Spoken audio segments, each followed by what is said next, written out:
I'm Dr. Robert Crittenden. This is the Lavender Festival in Sequim, and I'm manning the booth for the GAG, which is the GMO Awareness Group. I've been involved with the group for about 2 years. Just in the last couple months, we have now become a political campaign, and so we're registered with the PDC. But before that, we were just an informal organization. We have monthly meetings, third Tuesday in the Sequim Library. Well, we've had these fairs recently. There was a parade in Port Angeles a month ago. Now there's the Lavender Festival. And throughout the summer, there'll be a series of festivals like this. We're trying to raise awareness of GMOs. That's what we're really about. And we're also supporting the initiative. That's Initiative 522, which will be up in November. The initiative will require labeling on genetically modified foods, or actually foods that are genetically engineered or have components that are genetically engineered. I'm a fisheries biometrician. I taught for a brief time at Simon Fraser University and got my doctorate from University of Washington. I've been at about 12 different universities over my career. Now, at these times, I now do consulting primarily for property rights groups. Well, I had been invited to write the fisheries restoration plan for the removal of the Elwha Dam by Senator Slade Gorton. That initially got me up here, and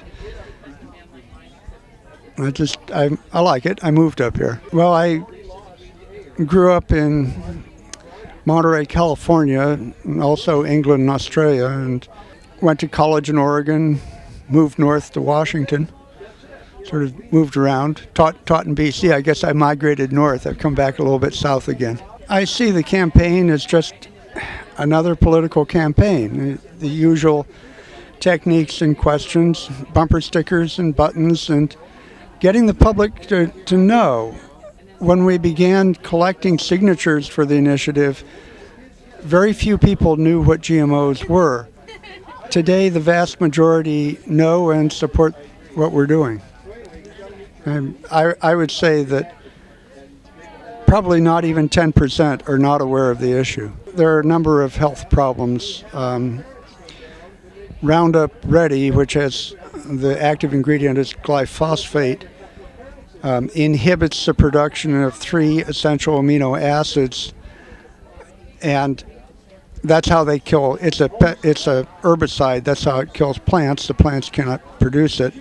The theory is that we're omnivores. We have other sources of these amino acids, but in fact, some recent research has shown that our gut bacteria is our principal source, and if we eat Roundup Ready, that is things with the Roundup, with the glyphosate,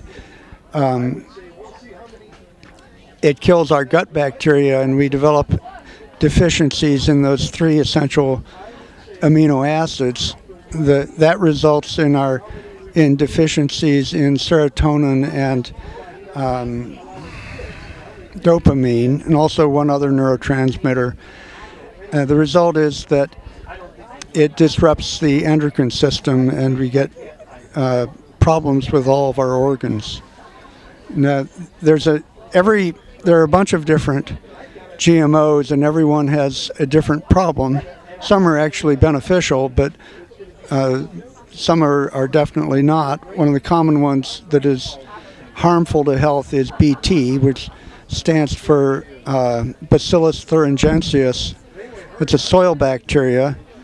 It produces an enzyme that perforates the guts of insects because it adheres to a particular site on their guts. We don't have those sites, so it's not supposed to be harmful to us, but in fact research shows that in practice it is. Now, BT is in corn and potatoes, and we're talking about over 90% of the commercial product. So one has to be very careful to avoid these things. Organic label is supposed to not have GMOs, so you can buy organic. Of course, you can't always get organic. It's not available everywhere, and it's expensive. It would be much better if they were required to label these things so that you have a choice. And actually, there's the other side. A while ago, I was looking for GMO papayas, and I have yet to find any. They're not labeled. They're hard to find the Hawaiian variety, most of which are GMO. I hope everyone will vote yes on I-522 in November. It was fine. Seemed like it went on. I was bumbling and humming and hawing like usual. Okay.